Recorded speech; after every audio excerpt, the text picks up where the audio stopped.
So segmentation will help us understand where we can win, who with, what with, and how we actually go about doing it.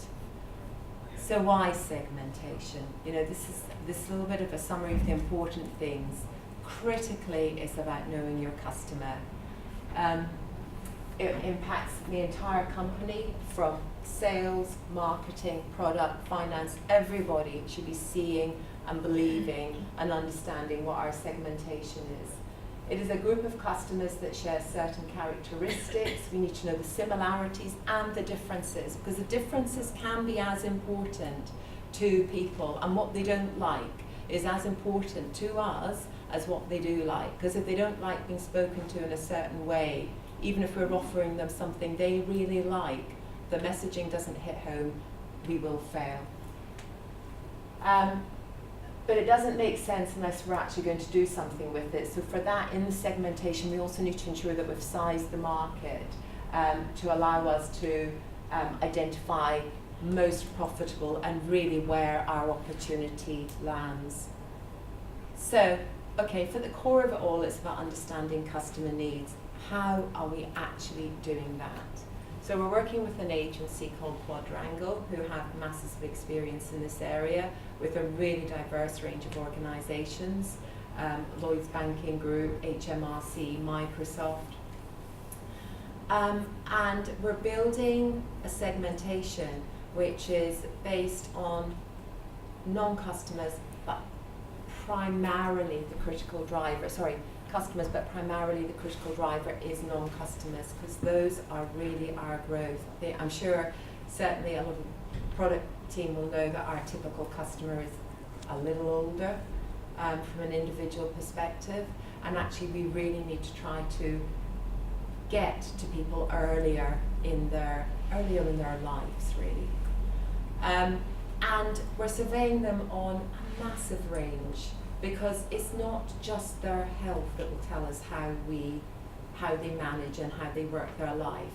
It will also be about things like, you know, their general life stage, their lifestyle, what their attitudes are to, and what their views and what their fundamental needs are in life.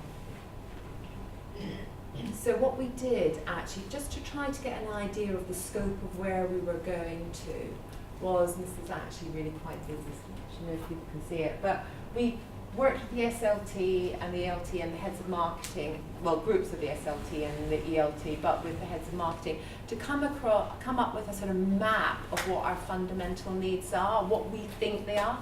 So that does cover sort of affluence and lifestyle, the degree of engagement, how much they want to be engaged with us, their life goals, their personality drivers. So that whole spectrum of things that might impact on how we segment people. And from that, then we've developed a questionnaire, which is survey, which is being soft launched as we speak, or is out there. And it has a range of questions. These are just some of them, and it's just to give you an idea of where it actually is. So, to what extent do you agree or disagree with the following statements?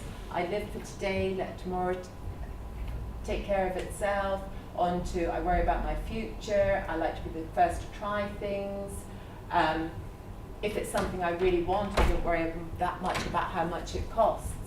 Likewise, you know, how do you interact with technology? You know, where do you go for information? The first thing I look at is my phone. 2, I don't trust the internet really. So that whole range. And then again, which of the following, if any, do you pay for regularly? So again, look into this, because our products are very much regular payment products. So, you know, do people already do this with things like Netflix, Spotify? Do they do it for gym membership? You know, what kind of, or is it to them very much just about the finances that they need to do all the time? And then going on, just because some of the other challenges that we find, you know, if you look at some of our products, we're really delighted because we give people the opportunity to go to things like a physiotherapist. I don't know about any of you, but until I joined Simply Health, I'd have gone to a GP to ask the GP whether I go to a physiotherapist. So actually, you know, we need to understand what are people's journeys when they go to get any kind of treatment and condition. Because if we're not addressing a kind of, you know, a need out there that says actually people don't really know, then we're obviously not going to go out with the right kind of messaging and emphasising the right benefits. Likewise, you know, do you think about private health? Do you think about healthcare providers? Are you a bit suspicious of private healthcare providers? Do you completely love the NHS? You've got complete pride in the NHS and they're fine. So it's kind of understanding that. And then we've got to remember this is all our customer groups. And one of our biggest growing customer areas is in pet plan customers. So again, we've made sure that we've got questions in there that look at pets. You know, if you've taken out a pet plan, or if you haven't taken it out, or pet insurance, why not? Is it because you believe they're only for pedigrees? Is it because your animals are really pretty healthy? So all that kind of thing. And we're not just going out using our survey, we're also looking at insights that Quadrangle have got from other areas. So let's look at this one in particular. So this is a digital savvy person. So they believe that actually technology will have a positive impact on their happiness, 53%, compared to an average of 22%. 52% believe it will have a positive impact on their health and well-being. That's a really important fact for us. And if that is a segment which it turns out is important to us, then we really need to be there. You know, that's an opportunity compared to 22% of the population. And likewise, again, looking at the brand and the sort of digital consumers, which actually really is what most people now are in some way. There are additional challenges which really emphasise that we need to know how we're going to message and how we're going to talk to these people. So we need to cut through, you know, the core challenges that as a brand anyone faces are cutting through the endless flow of customer information coming in. So this is, you know, this is what consumers are saying. We need to cut through, and to do that we need to play into what matters to customers, or they will just swipe left and you are out of it completely. And again, this is from a gamer. I don't quite know why I'm so into technology, because I'm not really, but I think that it shows that even those new brilliant businesses are absolutely at the core working on fundamental business strategies such as segmentation. Don't ever define segments by your game. Don't define segments as people who want a game with XYZ features and people who don't. Segmentation isn't about you. It's about the customers. So don't make it about you or your game. Define your segments by their needs, not by your design. And actually, this particular segmentation looks at 3 groups. So you've got what is, and I find this quite interesting because I've got a teenage boy. You've got those that favour single player, lone wolves. You've got those that favour multiplayers, alphas. And you've got those that favour cooperative, and they are pack hands. Now, I don't know if any of you are in the gaming world at all or do anything on gaming, but Fortnite is a phenomenal game. And that has gone absolutely to the blue one, which coincidentally has given them a lot of business. So, sorry, I'm going the wrong way here. I'm looking there. So, from all that, we build up a picture and we start to get we start to get clusters that we drive and make into segments. So now the big question comes up, and we all ask this, and I find myself asking it as well, and then I stop. So the question is, how many segments? And really, the reality, guys, is that the number of segments is a red herring. Focus is not. The segments need to be large enough to be viable, they need to be distinctive, but most important, we need to be able to identify those segments which offer us the biggest opportunity. So we can't go for all. No successful company does. Successful companies focus on their target groups. And I've got here a particular example, which is a company called USAA, which actually Kate knows more than I do, but they are massively successful. in lots of ways, and they have got phenomenal customer experience and customer ratings. So as a result, you know, people look at this and they see this coming through in social media and they think, wow, fantastic, I must give them a call. Give them a call. And if you are not military, ex-military, you're not allowed to join. End of story. And that is because everything they have decided, they're a financial services company, everything they have decided, even their finances, their business, everything will be built on knowing those customers, knowing the risk of them, knowing the kind of products they will want. And that is all they want, and they will focus on getting that all completely right. So, if we look at it again, an example of looking to see from us, a bit closer to home, our dental segmentation, which some of you might be aware of. In that, we identified 9 segments. So, complete range, you know, we know what the market value is of them.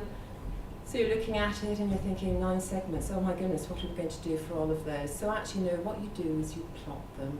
So in this particular case, we looked at them, and you've got ease of engagement along the bottom, and that looks at things like the penetration, what we have that we can do with them. We look at our ability to meet their needs. We look at what they think of us, what their perceptions and things are of us. And then up on the other axis, the y-axis, we've got the average size of that, what their spend is, what the practice is, what the proportion is of owners and associates. That was all plotted.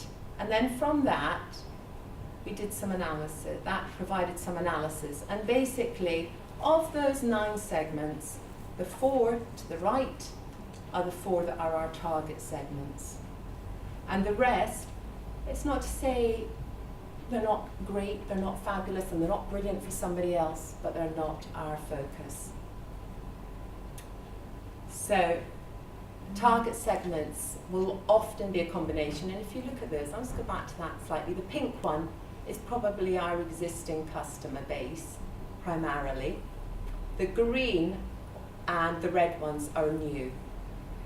And you'll find that will often happen. In your segmentation, you'll end up with a combination of existing, which is almost Defender or Heartland type segments, and then you'll have new, which is really your battleground, and that is particularly important to us for growth.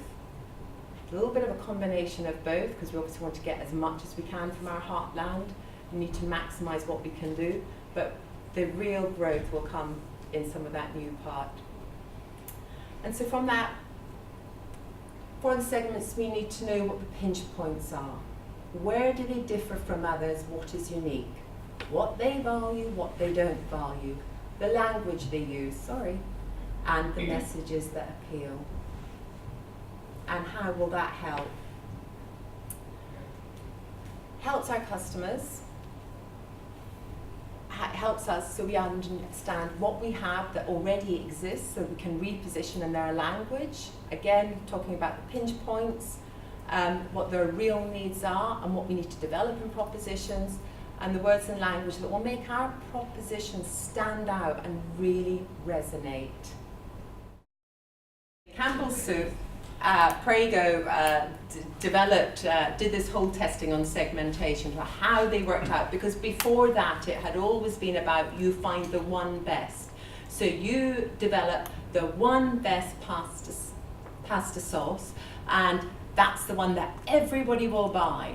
And this guy said, oh, it's not like that at all. It's not, I really don't believe it's like that, because one won't satisfy everybody. And so he developed, and he actually effectively went to the board and said, actually, I've looked and the market is divided into 3. It divides into the one that loves the smooth, traditional Italian pasta sauce that everybody has and that you produce. There's one that likes it a little bit spicier. And they're like, yeah, well, we thought the spicier one was the best. He said, but more importantly, he said, there are a third who like chunky tomato sauce with vegetables in it. And until then, there was nothing that had that in it in the pasta sauce market whatsoever. So immediately, the market grew by a third. You had third of the population who would never have considered buying it because you didn't actually give them anything that was chunky in it. And that is really kind of why you get to this point about doing your gap analysis. You know, we can use the insights, we can identify gaps, and segmentation is the tool to help us prioritize resources to where we have the greatest chance to help. And it's core for all activities, strategic and tactical. So then on that basis, what you end up with is when any of us are doing anything, the challenge that should be pushed back to us, whether it's doing something to develop our call handling, whether it's doing something to develop our propositions, whatever it is this idea, proposal going to win with our target segments? So there we go, it's not, and I think this is one of the critical things, is it's not saying that people don't have great ideas, it's just saying the great idea needs to work for us, for our segment, and that becomes the filter. And so if you look at one of the examples I've got there is John Lewis, and I think a lot of you might be aware that there was some work we did with John Lewis recently on Care for Life, which was very much about trying to see if we could move that into them and their customer group. John Lewis are phenomenally strong on their segmentation, and critically, one of the segments, they have their heartland, which is older people, as I said, slightly like myself, and they also, but what they are really trying to get at is younger people.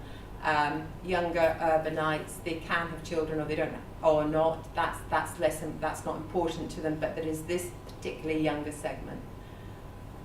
And the Care for Life might have been great product, they might have thought it was fantastic for their heartland, but their strategic aim is to get those younger people, those younger audiences, and it did not work for them, and if it doesn't work for them, that is out. So that is how rigid they actually are. And if we don't do it, basically, guys, what we're trying to do is hang jelly on the wall. We are just throwing things and hoping that a good idea that happens to come by is going to work for us. And also we end up building our business on really weak foundations. So I think it's just critical. But there are some questions. So will it let us go into the road and say exactly who will buy our products? Will it be that clear and that defined? Can I go out and say, Kirsty, I'm going to give you this and you're going to have this offer? Largely said no. It will not come in that kind of way. The days of getting a piece of direct mail through and just hoping that it's gone to the right audience or something general have kind of gone. And in a social media digital world, it's about customers choosing. And we use the strength of the message and the propositions, the things that we actually learn from the segmentation to pull them to us. And segmentation will help us develop the right message and triggers for success. It will help us develop the right products and the right propositions. And I think the thing that we've got to understand as well is that is all supported with the hierarchy of the brand and what that position is that will actually attract people to it. Another question that we will ask, will it be on our base? From day one, no, it won't be on our entire base. We will try to match what we can and we will refine with learnings. And obviously new customers that come in, we will get them on. And over time, we will really build a learning of where customers move from. But it is absolutely about building our future. And you basically have two choices when you're doing a segmentation. You beautifully segment your existing customer base or you segment the market.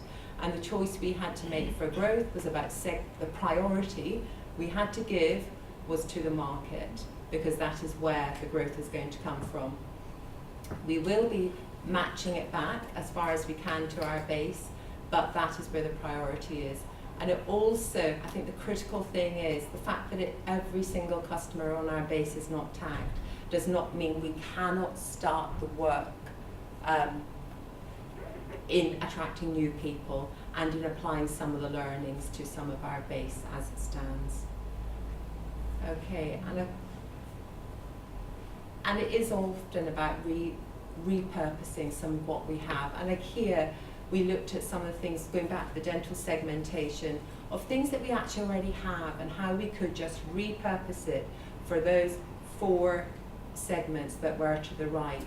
And some of those are our existing customers, but it will help us with our messaging.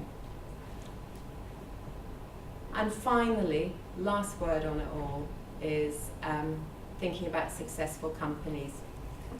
I've spoken about John Lewis and Waitrose, so I'm going to focus a little bit on Superdrug and Lidl here. They are retail, yes, I grant that, but probably the most challenging market at the moment is retail.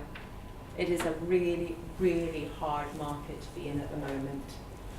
And let's look at some companies that have really succeeded. John Lewis and Waitrose have absolutely massively succeeded. I've spoken about their segmentation. But Lidl are incredibly clever. They know exactly what their core audience wants. They know exactly how to deal, what to offer them. But they're very clever in also ensuring that they have some things that will attract and get in some of their new, some people that wouldn't necessarily think to go there. So they have fantastic wine. They also do very good summer offers for things. I remember last year's was on an inflatable kayak kind thing. And people flood in, non-traditional Lidl customers will flood in. So they know their core. They also know where they might have a bit of a battleground to try to get more people in and how to attract them. The messages they use, the influences they use. So how did I find out about Lidl Great Wine? I found out by being on social media and talking and hearing people who talk about wine talk about Lidl. And Superdrug is another one, because I think this goes to the heart of how important it is that we as an organisation really try to get into the mind of our target customer groups, target segments. Superdrug is targeted not at me, it is targeted at my daughter, teenage girls and early 20s, possibly. Maybe I just feel very old. But anyway, their board, apparently, have their boardroom done out as a teenage girl's bedroom. Now, clearly, I'm not sure where they find the chairs. I'm not sure where they find the chairs. I do slightly think they might make for very interesting meetings, but critically, what that does is that means that any time they make a decision, that first filter question, is this going to help us in our target group, is absolutely front of mind, because their natural instinct is not being teenage girls. And that's where you have to actually almost get yourself to. And then, so that's that, but what are we doing next? Survey's running now. We'll get the initial view of the segments by end of August, and our target segments will be identified, and then we'll be using it to help shape strategic goals, and we'll be developing the personas, and we'll be launching at September events for everybody to see what we think. So we'll work out exactly how they're going to work. And then we will be doing workshops, which is to ensure that we use it in planning across the business, so with all the business units. And the challenge there is our customers don't think of their health as a single part. They will think of it as a single dental plan, or as a single pet plan, or as a single cash plan, or what I do at work. They will look at it across the group, across their whole lifestyle needs. So we need to look at our products and what we offer in that way as well. So the challenge for lots of people will be not just what it means for you as a business unit, but how do you work with other business units to ensure that things can really reach and help us grow and reach our segments. And so from a corporate perspective, think about corporate. You have apparently something like, and actually our HR colleagues will probably know more about this, but apparently a flex benefit platform is looked at on average for about 7 seconds. If we don't have the right products with the right messages out there, regardless of where it is, you know, we really need to cut through in 7 seconds.